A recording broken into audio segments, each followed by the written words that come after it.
Hello అందరికీ welcome back to Anu KR vlogs. నేను మీ అనురాధ.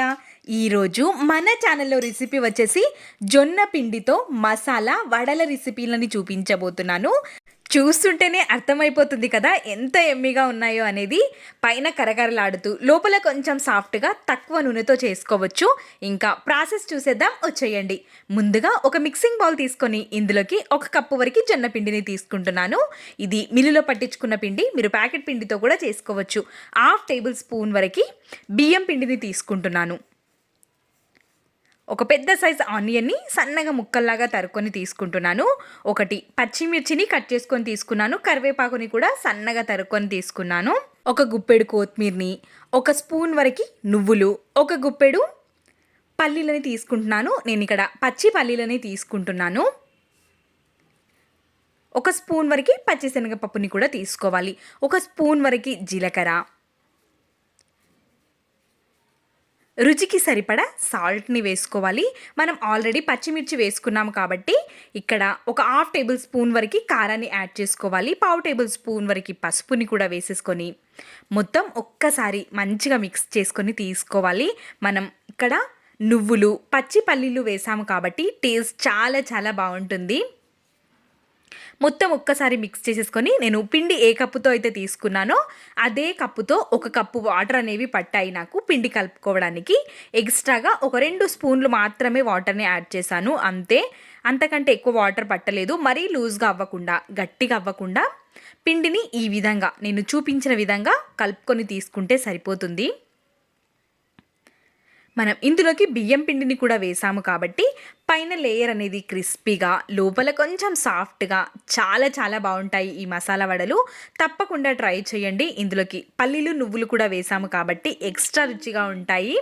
పిండిని ఈ విధంగా కలిపేసుకొని అప్పటికప్పుడే చేసుకోవచ్చు. ఇంకా మనం తట్టు పెట్టుకున్న పిండిలో నుంచి చిన్న బాల్ సైజ్ అంతా పిండిని తీసేసుకొని ఈ విధంగా రౌండ్ షేప్లో వచ్చే విధంగా చేసుకొని తీసుకోవాలి. వీటిని మనం ఇదే విధంగా ఫ్రై చేసుకోకుండా ఉడికించుకొని కూడా తినొచ్చు. మనం స్టీమ్ చేసుకొని చాలా బాగుంటాయి. ఈ విధంగా అన్నింటినీ చేసి పెట్టుకోవాలి. మరి లావుగా కాకుండా ఈ విధంగా మీడియం సైజులో ఉండే విధంగా చిన్న చిన్న వాటిలాగా చేసుకొని తీసుకోవాలి. అన్నింటినీ ఇదే విధంగా చేసేసుకొని మనం ఇడ్లీలు ఉడికించుకున్నట్టుగానే ఉడికించుకొని కూడా తీసుకోవచ్చు. కానీ నేను ఇక్కడ తక్కువ టైంలో చేయడం కోసం ఈ విధంగా స్టవ్ పైకి ఒక ప్యాన్ని పెట్టేసుకొని ఇందులోకి మరీ ఆయిల్ ఎక్కువగా కాకుండా తక్కువ ఆయిల్తో ఒక 3 to 4 టేబుల్ స్పూన్స్ వరకు ఆయిల్ని వేసేసుకొని ఆయిల్ వేడిగా అయిపోయిన తర్వాత మనం చేసి పెట్టుకున్న మసాలా వడల్ని ఒక్కొక్క దానిగా నెమ్మదిగా వేసుకొని లో టు మీడియం ఫ్లేమ్లో పెట్టేసుకొని కాల్చుకొని తీసుకోవాలి. మరి ఎక్కువ ఆయిల్ ఏం పీల్చవు. తక్కువ ఆయిల్తోనే మనం వీటిని ప్రిపేర్ చేసుకోవచ్చు. అన్నింటినీ ఇదే విధంగా వేసేసుకొని లో టు మీడియం ఫ్లేమ్లోనే కాల్చుకొని తీసుకోవాలి. మీకు ఇష్టమైతే వీటిని డీప్ ఫ్రై కూడా చేసుకొని తీసుకోవచ్చు. నేను తక్కువ నూనెతో చేయడం కోసం ఈ విధంగా షాలో ఫ్రై చేసుకొని తీసుకుంటున్నాను. చూస్తున్నారు కదా ఎంత ఎమ్మిగా కనిపిస్తున్నాయో. మధ్యలో పల్లీలు, శనగపప్పు తలుగుతూ చాలా రుచిగా ఉంటాయి.